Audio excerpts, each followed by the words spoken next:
الحمد لله وكفى وسلام على عباده الذين اصطفى اما بعد.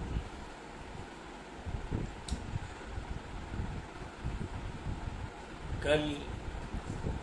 5 اگست کو رام مندر کے لیے بھومی پوجن کا پروگرام رکھا گیا ہے اور وزیر اعظم صاحب اجودھیا تشریف لے جانے والے ہیں. اور پہلے یہ بات بتائی گئی تھی کہ 200 مہمانوں کو دعوت دی گئی ہے اور پھر تعداد کم کر کے 170 مہمانوں کا تذکرہ ہو رہا ہے. کورونا وائرس بہت ہی شدت کے ساتھ پھیلتا چلا جا رہا ہے. اب حالت یہ ہے کہ روزانہ 55,000 افراد کورونا وائرس سے متاثر ہو رہے ہیں. اجودھیا بھی کورونا وائرس سے متاثر ہے. وہاں کے پولیس کے عملے کے بھی 14-15 افراد متاثر ہوئے اور ساتھ ہی ساتھ بڑے بڑے پروہت اور پجاریوں سے تعلق رکھنے والے افراد کے اس مرض سے متاثر ہونے کا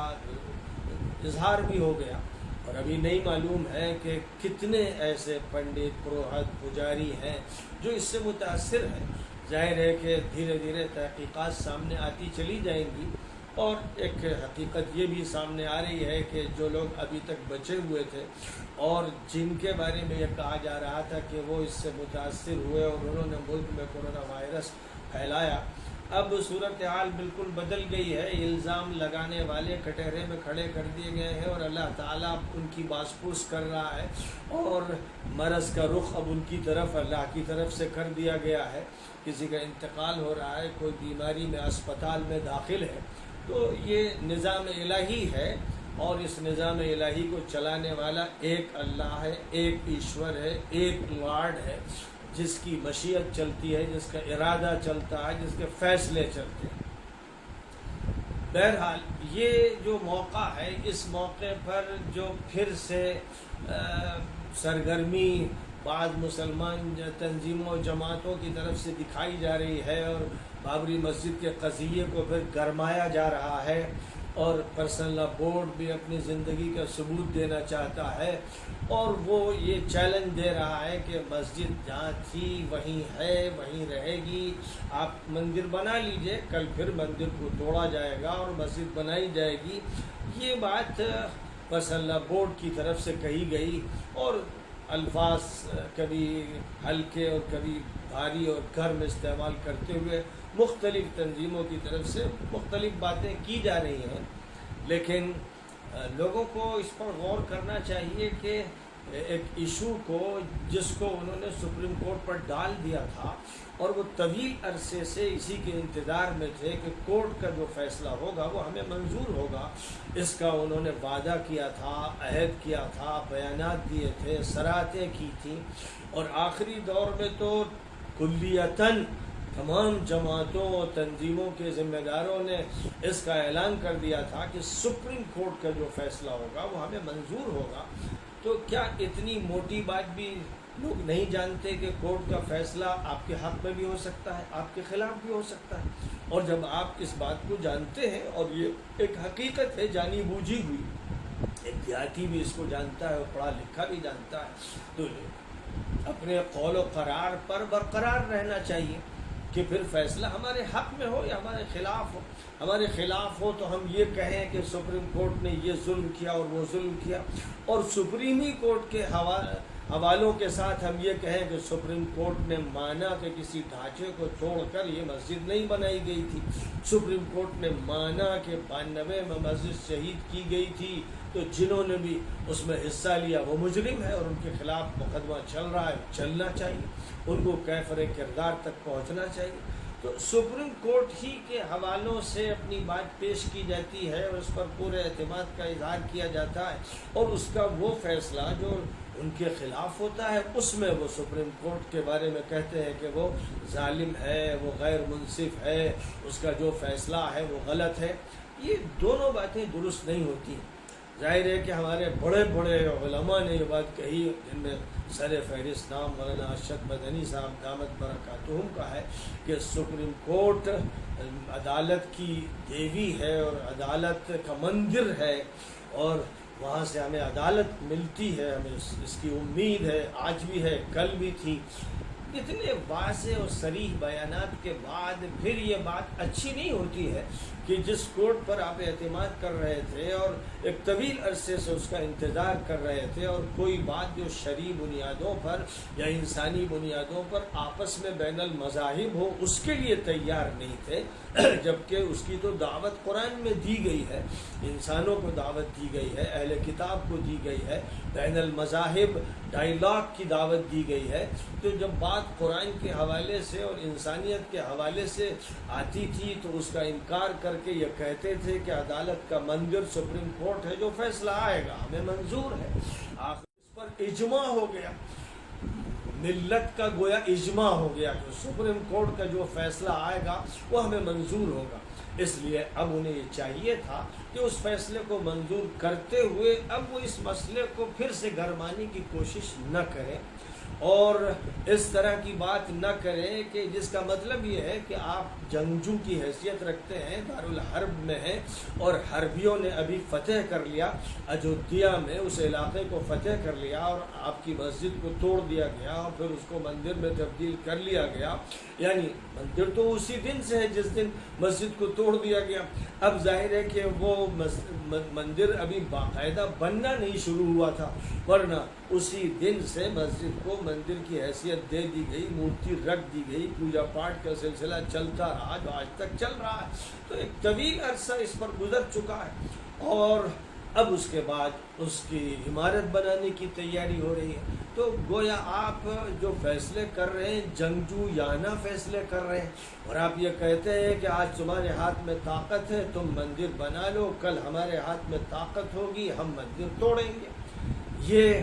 واقعہ یہ ہے کہ یہ بات درست نہیں ہے۔ اچھی طرح سے ذہن میں یہ رکھنا چاہیے، ہمارے لیے جو مرجع ہے وہ قرآن ہے اور حدیث ہے، اور قرآن و حدیث کے بعد خاص طور پر خلفائے راشدین کا مقام ہے۔ ان کے علاوہ کسی کو بھی اس درجے کی حجیت حاصل نہیں۔ ہمیں یہی دیکھنا چاہیے کہ اللہ کیا کہتا ہے، رسول اللہ کیا کہتے ہیں صلی اللہ علیہ وسلم۔ تو جہاں تک تعلق ہے قرآن پاک کا اور شریعت اسلامیہ کا، ان سے ہمیں یہ بات تو پوری وضاحت کے ساتھ معلوم ہو جاتی ہے کہ مسجد حرام مکہ مکرمہ میں، مسجد نبوی مدینہ منورہ میں، اور مسجد اقصی شہر القدس میں، یہ وہ قطعی حتمی یقینی مسجدیں ہیں جن میں کسی طرح کی کوئی ترمیم نہیں ہو سکتی، کیونکہ قرآن پاک نے ان کو قطعیت عطا کر دی ہے۔ لیکن ان کے علاوہ جو مسجدیں ہیں ان کو تبدیل کیا جاتا رہا، جگہیں بدلتی رہیں، یا عمل ہوتا رہا، جس کی سب سے میں نے پیش کی، دوسرے اہل علم نے پیش کی کہ حضرت عمر رضی اللہ تعالی عنہ نے اپنی خلافت کے زمانے میں کوفہ کی ایک مسجد کو منتقل فرمانا چاہا، تو کسی دوسری جگہ پر اس کو منتقل کر کے جس جگہ مسجد تھی وہاں کھجور کا بازار قائم فرمایا، ثابت ہے۔ اور اسی بنیاد پر مذہب حنبلی میں تو اس کی اجازت ہے ہی، مذہب حنفی میں بھی اس کی صراحتیں موجود ہیں، جن کو مضامین کی شکل میں نے بانگ حرا میں بھی شائع کروایا، اور دیگر پرچوں میں بھی اور مجلات میں مضامین آئے کہ حضرت عمر رضی اللہ تعالیٰ عنہ کے اس عمل کو سامنے رکھتے ہوئے، اور کیونکہ کوئی ایسا حکم قطعی موجود نہیں ہے کہ مسجد کی جگہ تبدیل نہیں کی جا سکتی ہے، احناف کے یہاں بھی یہ بات کہی گئی ہے کہ اگر کوئی مسجد ایسی ہے کہ جس میں نماز نہیں ہو رہی ہے اور وہاں فتنے اور جھگڑوں کے امکانات ہیں، وہ مسجد مہجور ہو گئی ہے، اور پھر وہاں اس کو قائم کرنے اور بنانے کے امکانات نہیں ہیں، آباد کرنے کے امکانات نہیں، تو اس کو منتقل کیا جا سکتا ہے۔ یہ بات احناف کے یہاں بھی منقول ہے، اور مسلک حنبلی میں تو معمول بھی ہے۔ اب ظاہر ہے کہ اگر یہ اسلام کا مسئلہ ہے جس کو ہمارے علماء یا یوں کہیے بعض تنظیموں کے ذمہ دار بیان کر رہے ہیں، تو ان پر فرض ہو کہ وہ سعودی حکومت پر سخت اعتراضات کریں کہ جن کے یہاں مسجدیں توڑ دی جاتی ہیں ہوٹل کے لیے، مسجدیں توڑ دی جاتی ہیں روڈ کے لیے، جب وہ یہ عمل کرتے ہیں تو کیا وہ مودی سے برے نہیں ہیں؟ جب وہ یہ عمل کرتے ہیں تو کیا ہندوستان کی سیاست سے زیادہ غلط سیاست وہ اختیار نہیں کر رہے ہیں؟ اور مسئلہ امت کا ہے، مسئلہ ہندوستانیوں کا نہیں ہے۔ قرآن پاک امت کے بارے میں ارشاد فرماتا ہے وَأَنَّ هَذِهِ أُمَّتُكُمْ أُمَّةً وَاحِدَةً۔ مسئلہ امریکہ میں پیش آئے، روس میں پیش آئے، چین میں پیش آئے، جاپان میں پیش آئے، کہیں پر بھی کوئی مسئلہ خلاف شریعت ہوتا ہے، کہیں پر بھی ظلم ہوتا ہے، تو مسلمانوں کو اس کے بارے میں اپنی آواز اٹھانی چاہیے،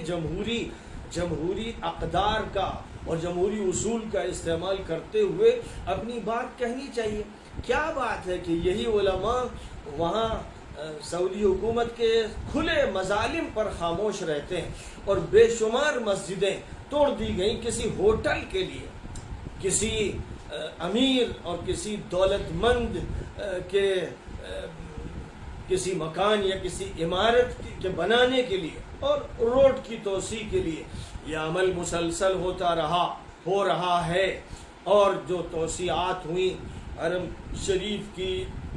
مسجد نبوی کی، اس میں تو کتنی چھوٹی چھوٹی مسجدیں ختم کر دی گئی۔ تو ظاہر ہے کہ جہاں پر جو مسجد تھی وہاں تو وہ مسجد رہے گی،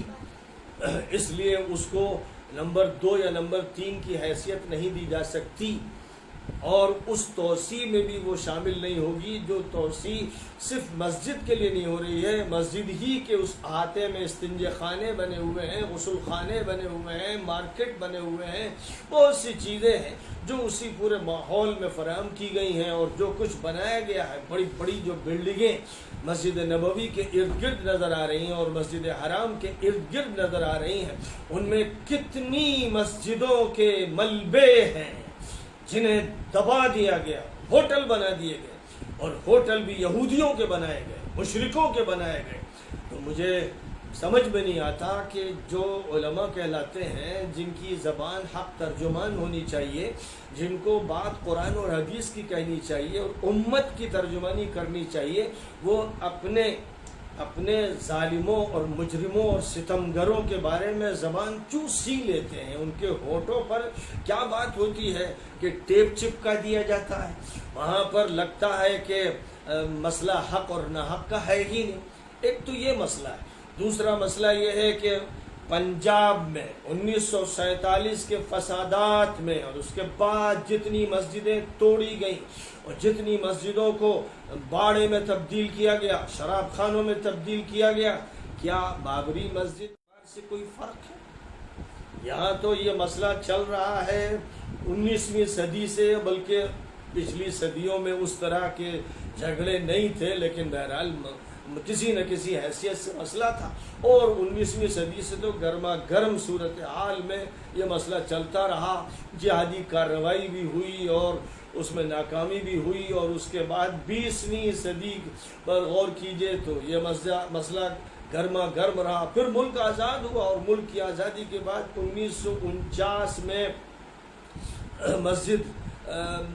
کا تالا مندر کے لیے کھول دیا گیا، اور وہاں پوجا پاٹ شروع کر دی گئی، اور اس کے بعد پھر اس صورتحال کو بدلنے کی کوئی کوشش کامیاب نہیں ہو سکی۔ جب آپ کے ملک میں مولانا ابوالکلام آزاد تھے، مولانا حسین احمد مدنی تھے، اور بڑے بڑے جید زعماء تھے، اس ملت کے بڑے بڑے قائدین تھے، وہ مسجد کی جو حیثیت ہے اس کو بحال نہیں کرا سکے۔ اور اس کے بعد پھر جو صورتحال سامنے آئی، اس میں آپ کو معلوم ہے کہ جس پارٹی کا ساتھ دیا ہمارے علماء نے، جمعیت العلماء جس کے ساتھ بالکل ضمیمے کے طور پر شامل رہی، وہ کانگریس پارٹی، جس پارٹی نے آپ کے ایک محبوب ملک کے 2 ٹکڑے کیے، تو اس وقت آپ کے اندر کوئی جوش، کوئی حمیت، کوئی غیرت نہیں پیدا ہوئی، پھر آپ کو سیاسی تحفظات کی فکر شروع ہو گئی، اور اس کے بعد وہ وقت آیا کہ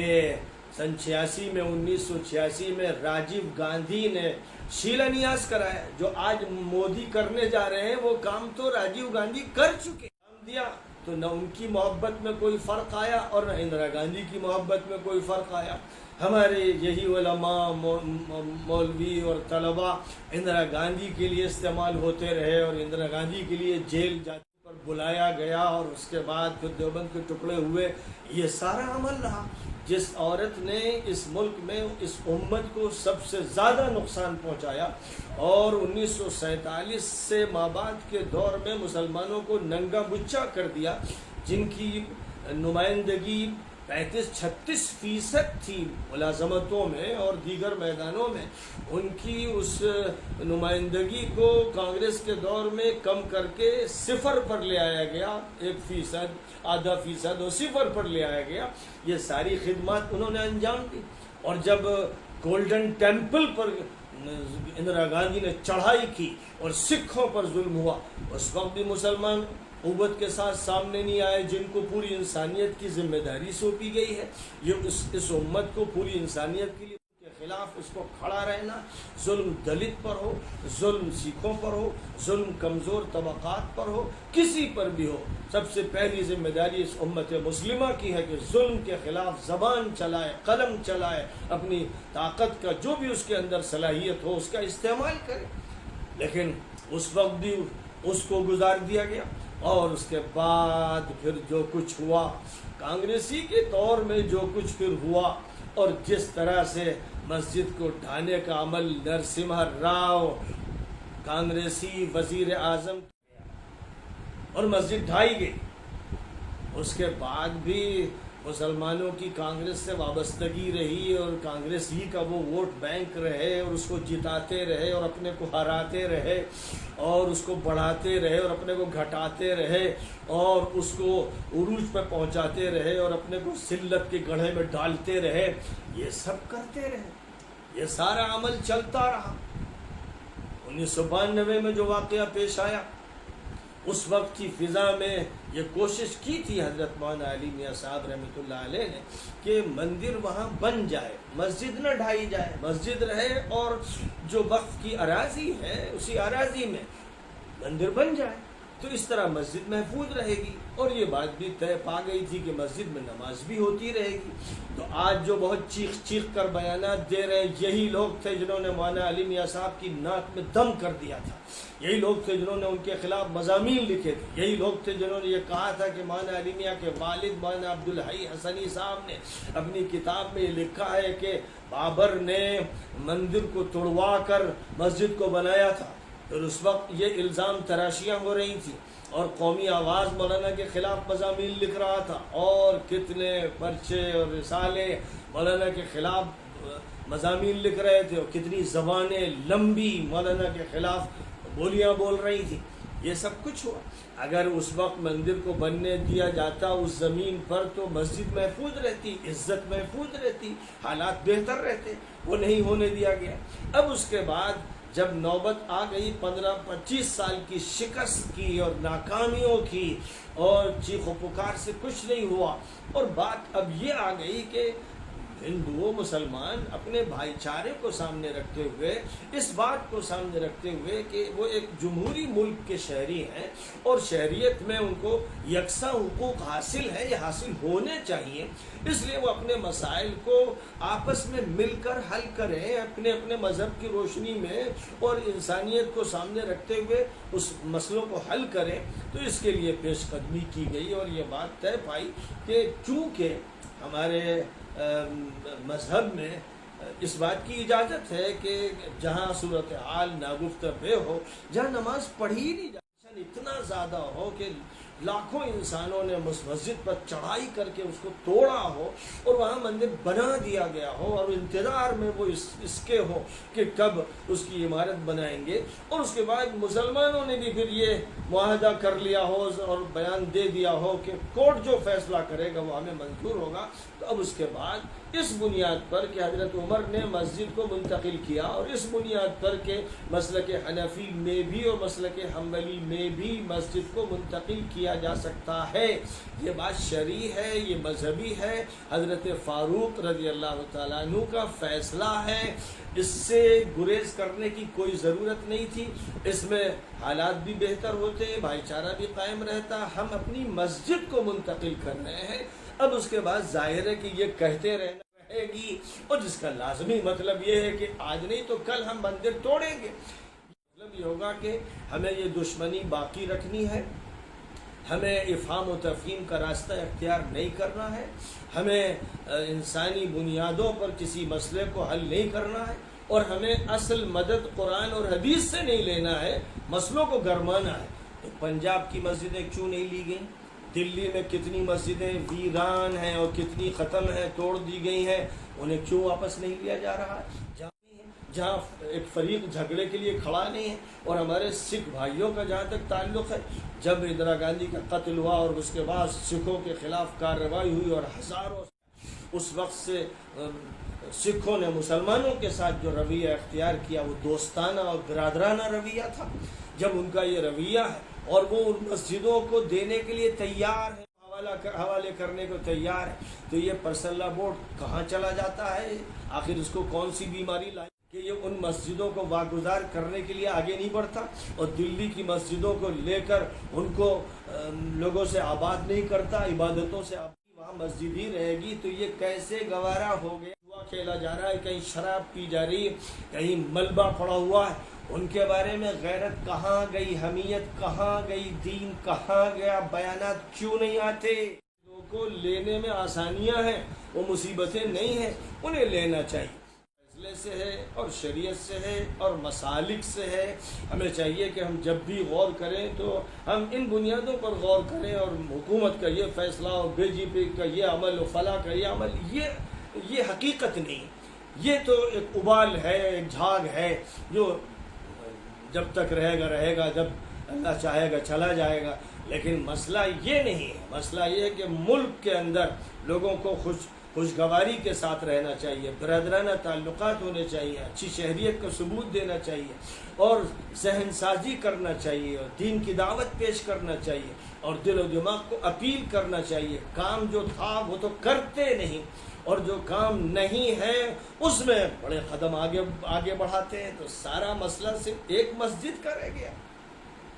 اس لیے میرا یہ کہنا تھا، ہم لوگوں نے جب اس موضوع پر بات چھیڑی تھی جناب روی شنکر صاحب سے، تو بات یہ تھی کہ مسجد کی جتنی زمین ہے وہ دی جائے، مسجد کی جگہ منتقل ہو سکتی ہے، اس کو منتقل کیا جائے. ہم لوگ منتقل کرنے کے لیے تیار ہیں. لیکن 1991 میں جو فیصلہ ہوا تھا کہ اب کسی بھی مسجد کو، یہاں تک کہ کسی خانقاہ کو، کسی درگاہ کو، کسی مدرسے کو نہیں چھیڑا جائے گا، اور جو اس کی حیثیت سن 1947 سے پہلے تھی وہی باقی رہے گی. لہذا مسئلہ کاشی کا نہیں چھڑے گا، بنارس کا نہیں چھڑے گا، متھرا کا نہیں چھڑے گا، اور جگہوں کے اب مسائل نہیں چھیڑے جائیں گے. یہ بھی ہمارے درمیان معاہدہ ہوگا. اور پھر اس کے بعد ہم صرف ایک مسجد نہیں بنانا چاہتے، ہم یہ چاہتے ہیں کہ وہ مسجد جو چھوڑ سی دی گئی تھی، کوئی نمازی 1949 سے تو خیر وہاں تھا ہی نہیں، اس سے پہلے بھی چند لوگ کبھی حاضر ہو گئے، سو حاضر ہو گئے، ورنہ کبھی بھی ایسا نہیں ہوا کہ بڑی جماعت وہاں پر ہوئی ہو. اس لیے کہیں اچھی مسجد بنائی جائے، مسلمانوں کے لیے ایک چھوٹی سی اسلامی یونیورسٹی بنائی جائے، اکیڈمی بنائی جائے، اور اس پورے علاقے میں تعلیمی ترقی اور فکری ترقی کی کوشش کی جائے. تو ایک نقصان اٹھا کر دوسرے فائدے جو ملت سے تعلق رکھتے ہیں، اسلام سے تعلق رکھتے ہیں، وہ حاصل کیے جائیں. یہ ہم لوگوں کے فیصلے تھے، اور یہ وہ فیصلے تھے کہ اللہ کو منظور یہی ہوا کہ یہ فیصلے جو ہم لوگوں نے آپس کی گفتگو میں کیے تھے یہ منظور ہو. سپریم کورٹ نے بھی ان ساری باتوں کو مانا. مسجد کی جگہ اس نے دی، اگرچہ کم دی، اور ابھی ہم اس سے زیادہ اور طلب کریں گے. اور اسی کے ساتھ ساتھ مسجد کے ساتھ